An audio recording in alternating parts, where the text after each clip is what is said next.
There's a little snapshot of my backyard. It's about 6 o'clock in the morning right now, and continuing with our little series on the Rapture. According to Jerusalem time, right now it's about 2 p.m. They are 9 hours ahead of me where I am, which is Mountain Standard Time. So if we continue on with this theme, tomorrow morning at 9 a.m.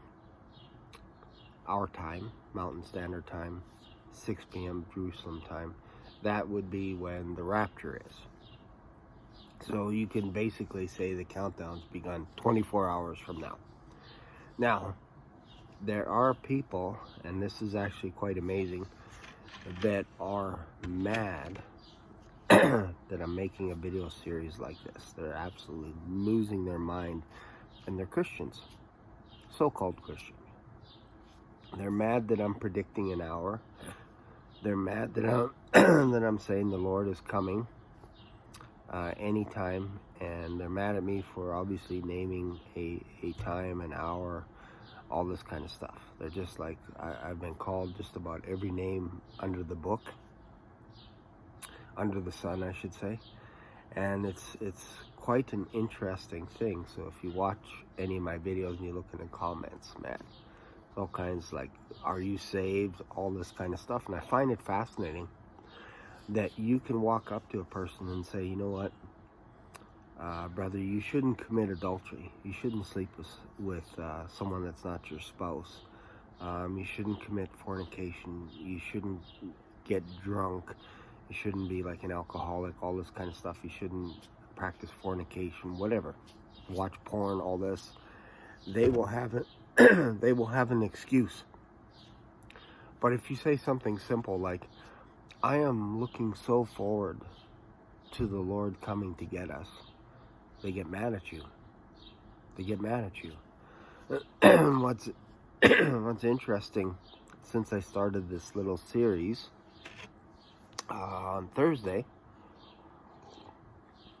my channel's been blowing up, and also what I notice is my thought life has been a little bit more complicated, if you will. It's almost like, how do you describe it? What would that be like? It's almost like the flesh part of my body is fighting against this as well, which is interesting, because I haven't had this happen for a long time, where you're starting to have thoughts of,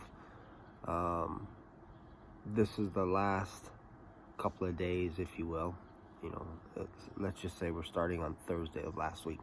These are the last few days that you can do stuff here on earth that you want to do. Whether that's fishing, camping, going to a movie, whatever it is, sleeping with your spouse, that kind of stuff. Like, you start having a bit of a countdown, almost like it's a form of a loss, that we're losing something as a human being here on earth. And it's the flesh, to me, crying out, saying, this is my last time that I'm going to have any control over you. And Paul talked about this in Romans, I forget which chapter, I think it's like Romans 6 or something, where he talks about, I don't do the things that I want to do, and yet the things that I don't want to do, I do, and back and forth and that kind of stuff. And I kind of get a snapshot of that, because I just want to focus on the Lord coming back. Obviously, I'm a little bit parched this morning. Apologize for that. I should have drank some water before I made this video. It's almost 6 o'clock in the morning. Sun's just coming up. Bear with me. Where was I going with this? Totally lost my train of thought. Oh, it'll come back to me. That's so funny that you just lose your thought. Anyways, the point is, don't know what the point is, but I'm going to continue with what I was going to talk about in this video. and maybe it'll come back to me. The reason why I'm predicting an hour is because when Jesus Christ said, keep watch, he said, no one knows the hour. He didn't say you can't predict it. He just says no one's going to know. Not even him. Only the Father will know. And to me that means there's going to be a day, and I think there's a reason why God did not tell Jesus. Oh, yes, and it's and it ties in with what I was saying earlier, because there is another temptation that comes up that says that you'd rather live here on earth just a little bit longer than spend eternity with God. That's the flesh kicking in.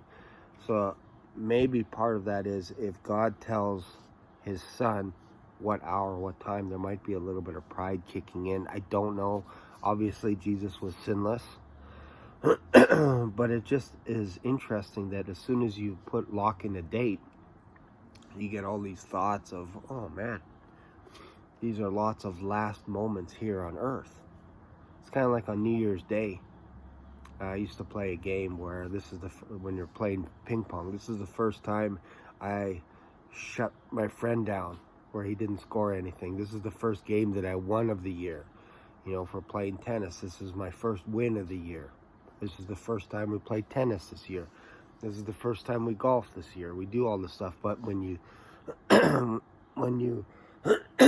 consider it in the light of eternity and the Lord coming back, we think of it in terms of, this is the last time I'm going to be drinking this coffee. This is the last time I'm going to a movie. It's interesting that the flesh, the closer you get to the rapture, the more the flesh kicks into high gear because it knows its time is short as well. This is kind of an interesting observation.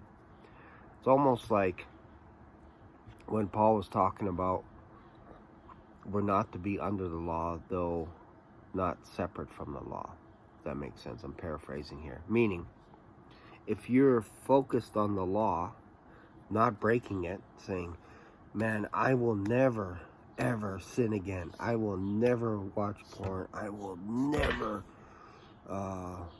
do anything wicked. You can start the clock because you're probably minutes away from committing a sin. Don't know which one, but you're probably minutes away. So instead, if you focus on Christ, you end up obeying all the laws, the rules, and regulations that are not man-made, that are God-made, meaning the Ten Commandments. You start following all that stuff, which is interesting because it's instinctive then. Because why? Because you're looking to Christ.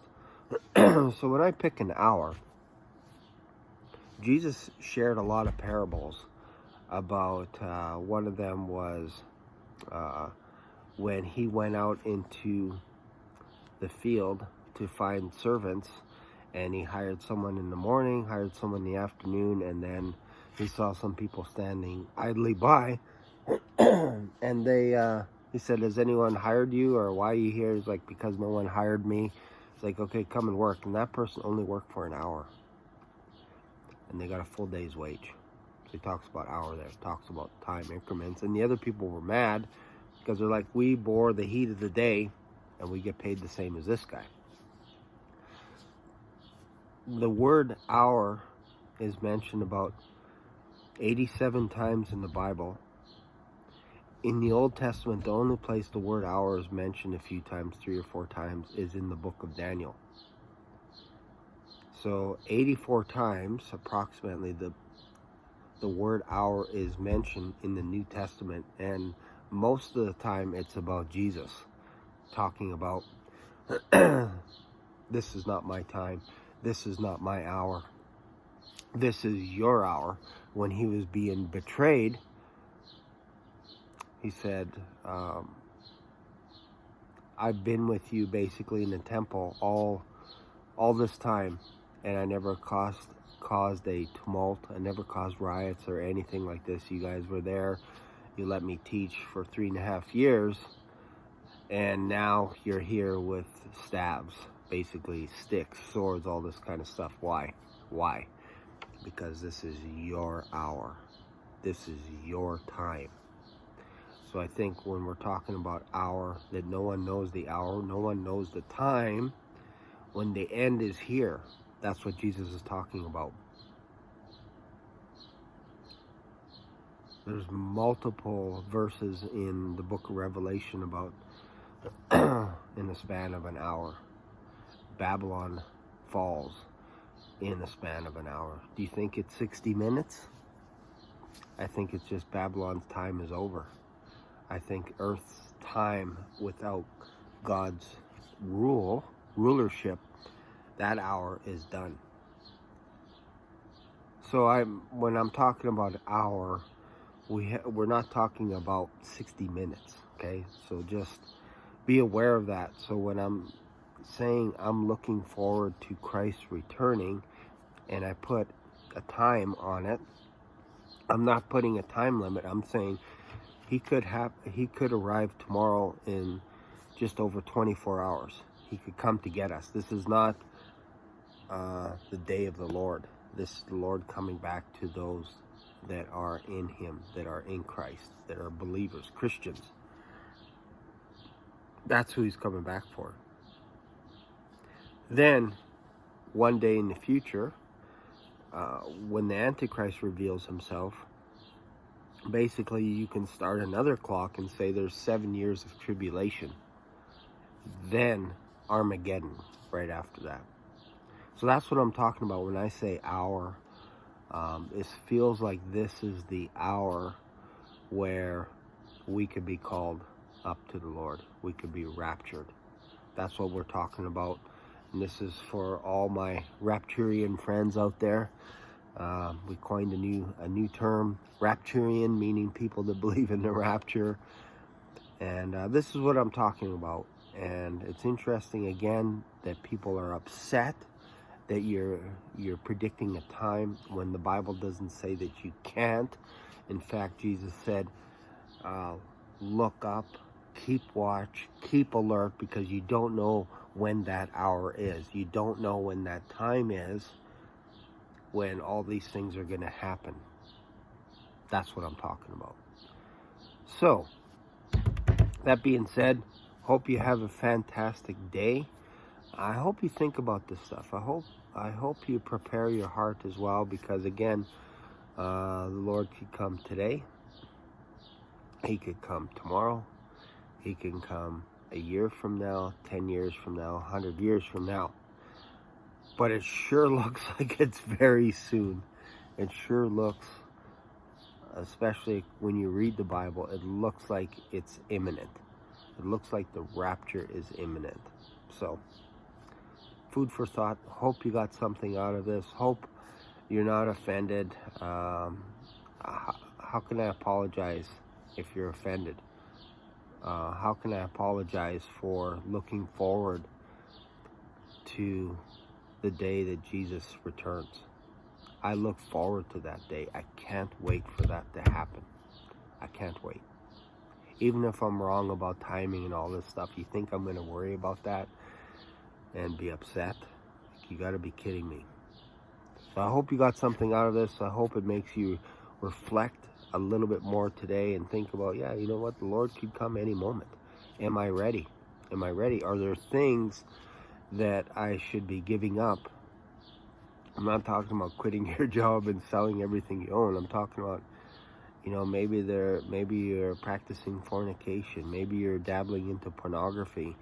Maybe you're watching questionable movies or things that you shouldn't be doing right now. And instead you should be focusing a little bit more on the Lord, reading more of His Word. Think about it. Anyways, hope you have a fantastic day. I'm going to stick around a little bit longer, read, listen to the birds, and then start my day. See you later.